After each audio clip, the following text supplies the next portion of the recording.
Hi guys, welcome back to Miscellaneous Pleasures. This is a football related video, and aptly I am wearing my Manchester United jersey. I'm just kidding. It's not that I chose to wear this t-shirt for this video, it's just that I happen to be wearing it while I'm recording.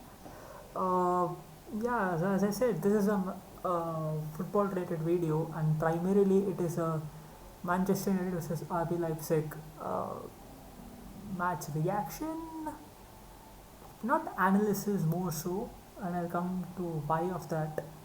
And also looking forward to the Arsenal game, which is on the Sunday.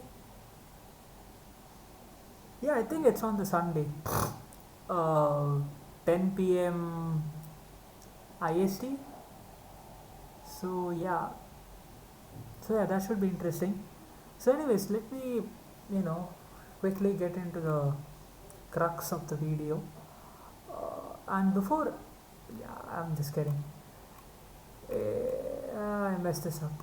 Anyways, before I get into the crux of the video, I actually have a change in location of recording. It's the same room, it's just that I used to do it with, I don't know if you can see this, but the wall to the right. So my back used to be facing that wall. So, but now I have a table.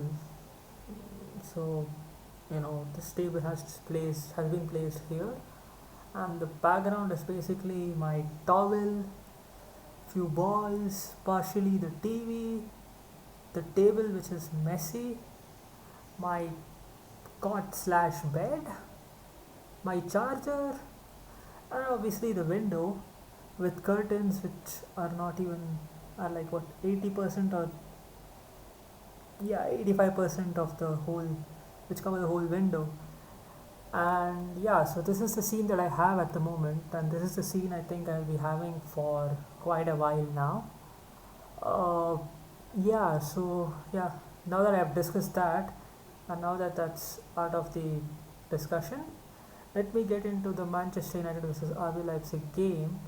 I'm not going to be watching the game here, obviously not, but I just happen to have the match details and stuff like that. So this is the lineup that we went with, and yeah, actually it was funny that day, the day when I recorded the preview for the game. I thought that the game was at 12:30 IST, 12:30 a.m. IST. It just happened to be at 1:30 a.m. IST. So, but I did look at the lineup before I went to sleep, and I did not happen to watch the game because I had work the next day or the following day. Actually, 12:30 a.m. IST is still the same day. So yeah, basically I had work like 8.5 hours later. So I didn't watch the game, but I did see the lineup and I was pleasantly surprised. Pleasantly for two reasons. Reason number one and reason number two. Because Pogba and Van de Beek are two players that I really like. And I understand why they cannot be picked every game to start, because they are affecting the balance of the team. If it was FIFA, or if it was even Football Manager, I'd be playing like Pogba, Van de Beek, Bruno, midfield three, with the front three of Rashford, Martial, Greenwood.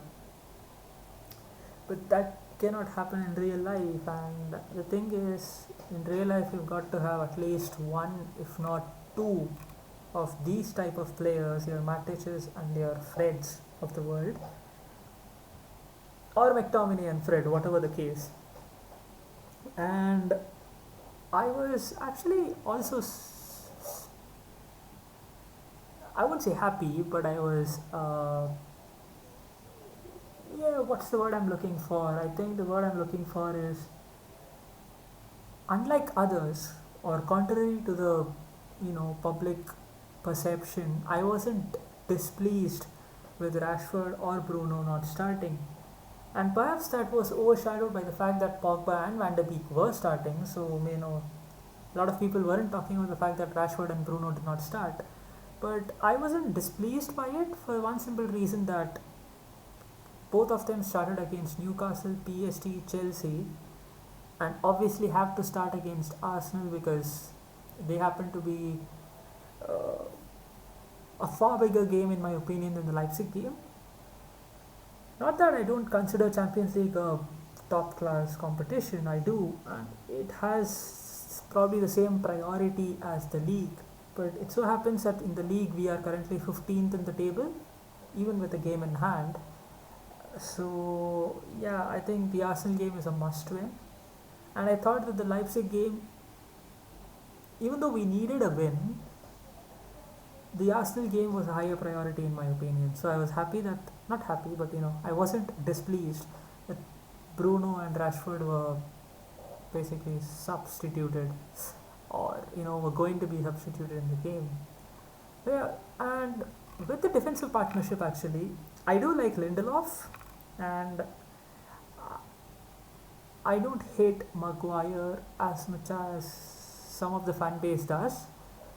So when I saw these two starting, I wasn't displeased. Lindelof, sorry, not Lindelof, Axel Tuanzebe, yeah, it's a difficult thing to answer because he is a pacey customer, and he's somebody that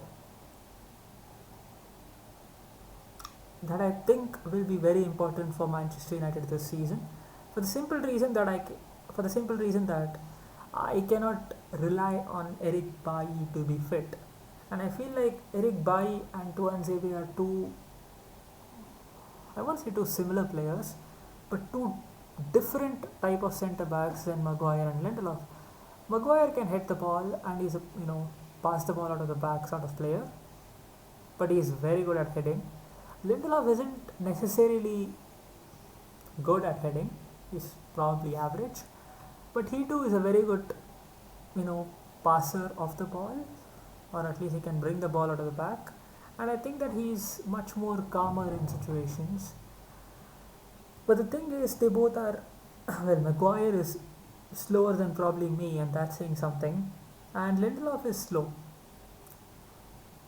So the thing is, Tuan Zabi and Bai are important in that aspect, that they do have pace, and Tuan Zabi, I mean, well, we all saw the pace that he had when he handled Mbappe against PSG. So yeah, so in that aspect, I think that Tuan Zabi might start against Leipzig because he had played well against PSG and he did not play against Chelsea. So I thought, what, it's a week, we should be playing, but he did not. So that was that. Uh, yeah. So coming to the game, Fred, absolutely fantastic. Pogba, very good. Anthony Martial, pretty good. Mason Greenwood, absolutely fantastic finish. And he too had a good game. And I think, again, I think the Van de Beek situation is a bit different. I did think that he had a good game, but I did see a couple of comments where I was like, the people in the comment section, they were like, Van de Beek is having a poor game, he's not influencing the game enough, we are missing Bruno Fernandes today, stuff like that. Waste of money wasn't something that I particularly saw too much, but I'm sure there were people who said that. The thing is, Donny van der Beek is from the Ajax Academy.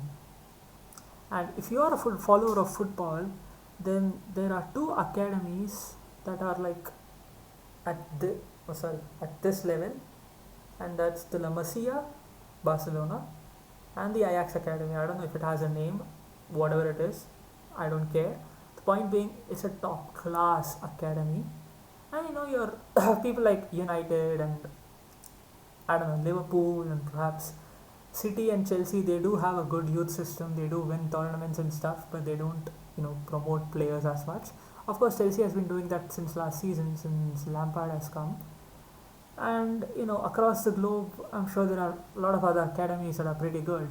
But I feel like Ajax and Barcelona have top class academies, and Barca is not the topic of discussion here. Ajax is, and the thing is, he's from that academy, and what Ajax specialize in is breaking the press.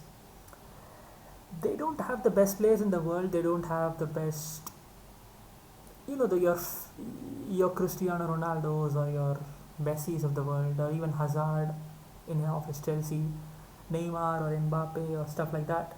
But what they did have, especially the good side of 2 years ago, 1.5 years ago, basically that lost in this semi-finals to Spurs. They had players like Van de Beek, De Jong, and Shauna. I forgot his name. That guy. They have Tadic, Ziyech. Uh, what's his name? The striker. I forgot his name. Mm, Basically, the striker. I forgot his name. He's a good player. I've been following him since for the 2-3 years. I just forget his name at the moment. And they had people like Delict at centre back, Onana, Tagliafico, and the right back. I forgot his name. Basically, my point is that they are not a team filled with superstars, but they were a team which played with a system, and that system was breaking the press and pressing with high intensity and playing a fluid football. And Donny van de Beek was part of that system. He may not have started every game, but he was part of the system and he grew up in that system. So having Donny van de Beek play against a high pressing Leipzig team was important in my opinion. He may not have provided 2 or 3 assists in the game, or he may not have scored a goal, but he did very well to counter that press. And he also is a very intelligent player. So intelligent players find a way to play well together, and I am sure that people like Bruno, Van de Beek, Mata, Pogba, 2 or 3 people playing in the same level, they will find ways to complement each other. And I think Pogba and Van de Beek did that pretty well in that game. So yeah, that was a very good, not very good, but that was a good performance from Van de Beek. I would have probably given him a 7. So yeah, Fred. The thing is, because the game started at 1:30 a.m. and I did not watch the game, I don't think I'll be doing justice to Fred. As much as I say about him, as much as I talk about him, even if I talk about him for an hour in this recording, I wouldn't be doing justice to Fred, because Fred was part of, I think, 4 of the 5 goals that were created. He didn't necessarily create them, but he won the ball back. He also countered the press very well. His passing wasn't great, but it was pretty good. And he seemed to have one of those games. And ever since last season, when Pogba got injured, and it was a Fred and McTominay partnership, and then McTominay got injured and Matic came, the one constant thing with the team was Fred. And Fred was having all these 7, 7.5, 7, 7.5, sometimes 8, 7, 7.5 sort of games. And up until the lockdown, and of course after lockdown, if you have a Pogba in the team and if you have a Bruno in the team, Matic is a sort of player that sits, and Fred is a sort of player that breaks a play. And I felt that because of that, Fred wasn't getting games. Not because he isn't a good player. And when I say that Fred is a very important player, it's an understatement. I read a stat somewhere that this guy, whenever he has started, we haven't lost a game this season. I don't know if that stat is true, but if I think about it, Crystal Palace he did not start because we started with Matic, Pogba and Bruno. Spurs he didn't start because we started with Matic, Pogba and Bruno. Or maybe, definitely Matic started, so Matic, Pogba, Bruno. And so Fred has been part of the winning games, and there is a reason United have won when Fred has been present, and it's because of his commitment, his his attributes basically. So yeah, he's a very important player, and he had a very good game, and I hope that he has a great game against Arsenal. Simply because I think it will again be a game where it will be tactical. I don't think it is a sort of game that is going to go 4-3. But of course, I could be wrong, and this Premier League season has been making a fool out of all the predictions. But I do think that this game is going to be a 1-1 or a 2-1 sort of game, and Fred will be important in maintaining that. So yeah, that's Fred, and of course, well, he's not sure yet, but we are going to talk about Marcus Rashford MBE. The way Marcus Rashford played against RB Leipzig sort of reminds me of what I wanted managers to do with Rashford when he burst onto the scene. Because what happened was, I always felt that because Rashford had a good dribbling skill and because he was just rapid, I felt that he could just glide past people and nobody would be even able to touch him. But of course, what has happened is that he played under Mourinho, who wanted him to play more like a left. Big games, he wanted him to play left wing back, and in normal games, he was playing more a left mid and not a left wing. Or of course, he would come up against teams that are like parking the bus basically, and then even if he was the left winger, he wouldn't be able to do much because too many people surrounding him, and he wouldn't be able to get as much time on the ball as anybody would want. But against Leipzig, because Leipzig are this pressing team, adventurous team who are currently top of the Bundesliga table, it sort of played into Rashford's hands, and especially this guy. This guy right here, he probably is worth 5 million less now because of the game that he had against United, because he was made to look like an average defender, which he is not, by the way. Everybody has bad games, and he just had an average one against United. So yeah, and all the three goals, I mean, the ferocity with which he shot, and yeah, he was just hungry, man. He was just hungry. And the first goal wasn't exactly ferocious, but what it was, in my opinion, a clever run.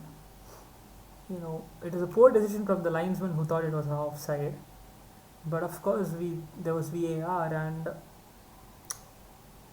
that was a clever run and a clever finish. And I feel like I have often seen Marcus Rashford miss out on those one-on-ones. I would love for somebody to pick up that stat from somewhere of how much one-on-ones he has scored, because I think I remember him scoring one against Leicester City, or there was another goal, I think, with the Pogba assist. There was one with the Luke Shaw assist, but there are very few. He doesn't score one-on-ones.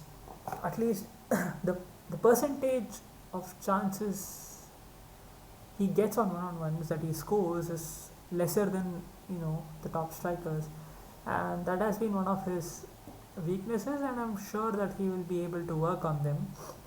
But Marcus Rashford is that guy basically of this generation for the fans, the guy that basically puts no foot wrong. And this was something that I did notice after the game against PSG, is that he basically he didn't play great that day, he was good, and he scored this wonderful goal on the 87th minute, I think, which was a winner. And this was what, I don't know, in the evening in Paris. I'm not sure about the time difference there, but I'm sure it was evening to night. And the next day morning I woke up, and about 11-12 in the afternoon or late morning, I saw a couple of tweets from Marcus Rashford regarding the food he was thanking people, and I think he was questioning the politicians and stuff like that. And I was like, wow. I mean, I do understand that this is the age of social media and that people want to celebrate and stuff. So I'm not against people who do that, but to see a person with that much commitment, with that much like focus on both the things that he is doing, one which is his job, in a way football is his job, it could be his passion, it could be his first love, whatever, but it is his job and he is doing that very well at the moment. And the other side, the political side, and he is like relentless in that, and I do appreciate that. I do like salute to him, my salute to him. It's unbelievable to think that this guy is what, I don't know, 2 years older than me. I think about a year and 9 months or something older than me. So I'm not sure what his birthday is, so I can't be calculating that. Anyways, so yeah, so that was something else. His performance against Leipzig, and of course the penalty one. I mean, you know, he gave the penalty to Martial. I think Martial was always supposed to take it, but they did talk about it, and in the end, Martial took it well, which gets him going for the season. And once he's back for the Everton game, because he is suspended for the Arsenal one, I'm pretty sure that he'll be scoring in the Premier League too. So that's something that's to look out for. And of course, there is this notion that United played counter-attack against Leipzig. And even though I did not watch the game live, I did watch the replay of the game. And what I did notice was that Leipzig had the ball in the first half. And even in the second half, they did have the ball, few of the moments. But Leipzig didn't have much to do. I mean, De Gea making saves, not sure he had to like a lot of times, and that's I think one of the good indicators as to it's well and good having possession, but the possession has to mean at least threat, if not shots on target. And Leipzig weren't a threat for Manchester United at all. I'm sure, like I think Angelino had a chance. I think he fluffed it, or at least he didn't do well with it. And there were like a couple of moments here and there for Leipzig, but I think Lindelof, Maguire, Wan-Bissaka, Luke Shaw, everybody played well in that regard. Even Matic, and I think McTominay came on for him, if I'm not mistaken. I would have to look at the. I think he came on in the 60th minute or something like that. Yeah, he came on the 63rd minute for Matic, and obviously Bruno came on in the 68th, and then Cavani came on. Oh, I wanted Cavani to score, and he did score, but he was offside. So yeah, that sucked. But I'm sure he'll score against either Arsenal or against Istanbul Başakşehir. And Istanbul, that's something that I did also want to talk about, because this win basically what it has meant. I don't know if I can get the bloody lineup somewhere. Yeah, this is the table, not the lineup, the table. Yeah, so obviously this win basically puts United in the pole position to qualify, considering we have 2 games against Istanbul Başakşehir or Shahir. I'm not exactly sure of the pronunciation, and hopefully United will win both, which would put them at 12 points, and hopefully they will qualify, possibly top of the group. It has to be seen.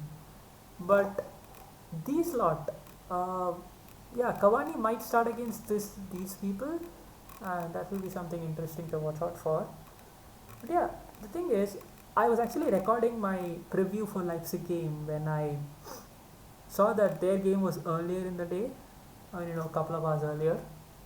The thing is, Of course, when you look at the stats, it says 16-4 and 18-4, and you think, wow, this must have been an equal game. The thing is, at one point I saw that PSG were dominating the shots. I didn't watch the game. I haven't even watched the highlights. So I have no idea what I'm talking about. But it was, I think, about 15 minutes or so when I saw that PSG had had like 4 or 5 shots, and these lot hadn't had any, probably just one. And then towards the end of that review for the game, I just opened this up again to see that Istanbul had more shots than PSG had, which was surprising for me. And then I woke up to the news that Moise Kean had basically scored a brace and PSG had won. But then to see these stats, it makes me wonder if they aren't actually a bad side, but they're just lacking quality, or maybe they had a good they had a good setup but not enough quality maybe.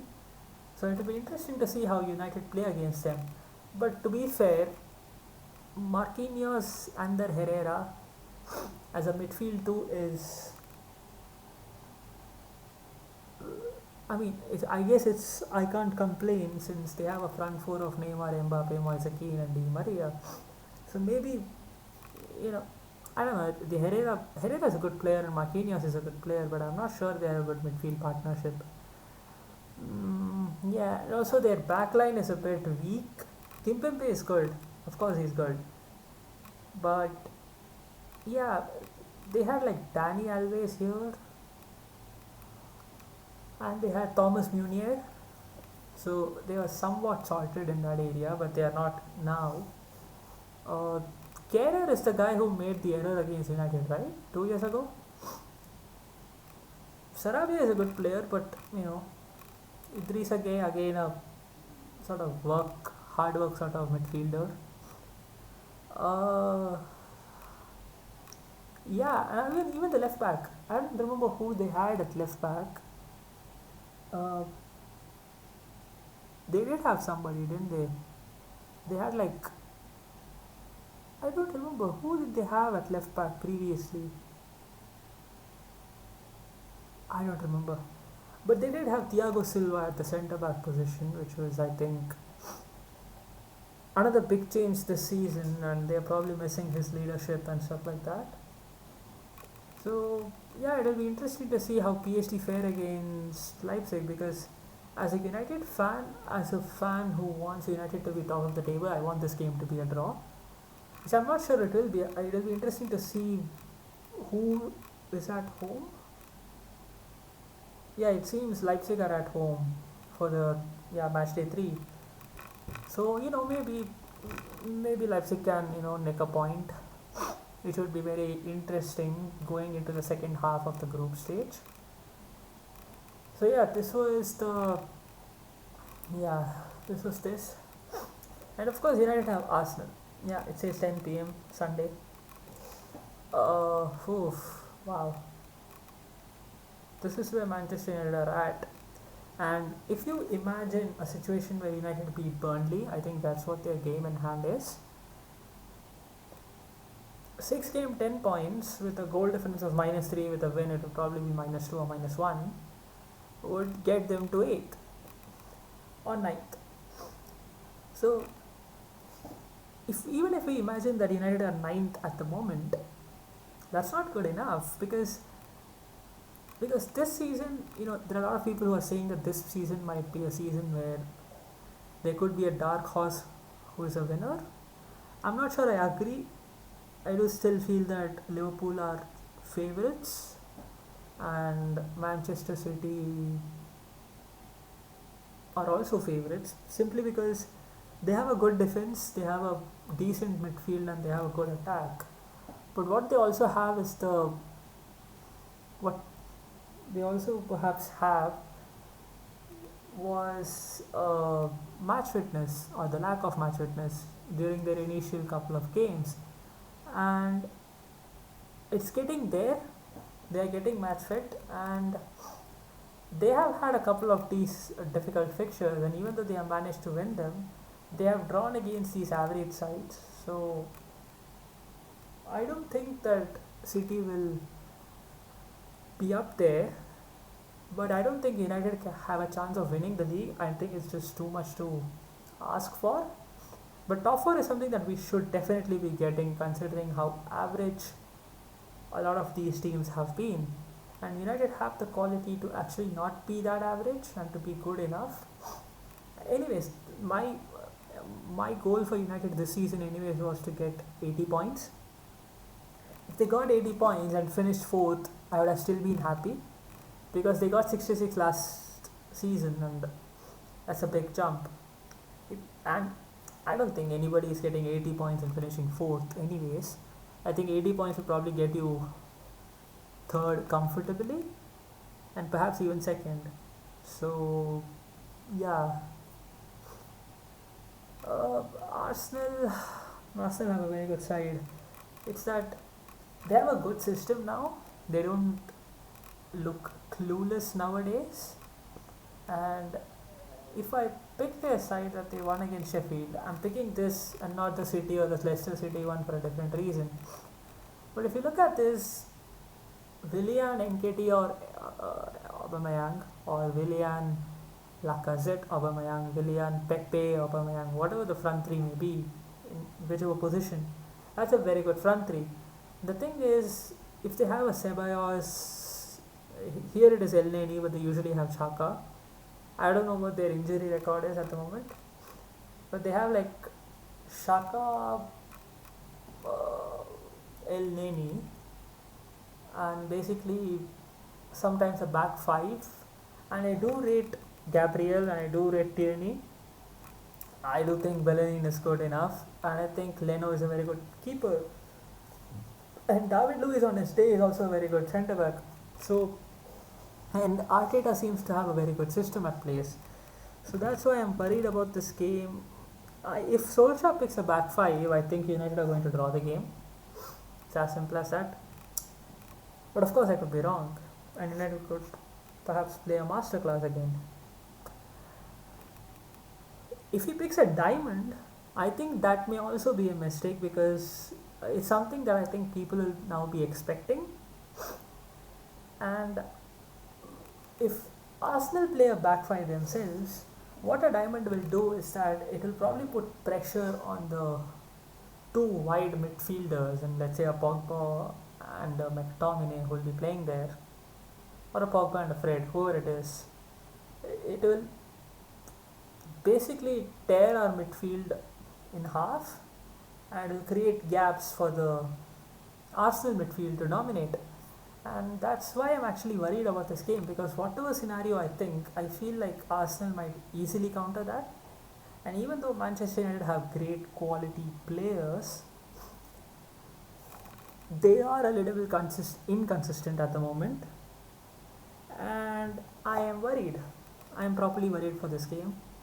And even though I'm going for a 2-1 win for United, I'm not sure that's going to happen. So, yeah. So that's one thing. Anyways, this Netflix is open for the dark reaction that I'm going to do now.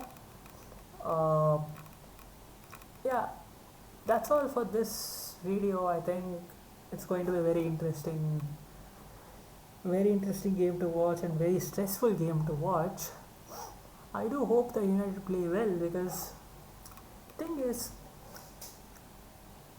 social media is a toxic place, Twitter is a toxic place, and even though I try not to pay a lot of attention to those things, because people just want to get into your nerves, and I just don't want that negativity in my life.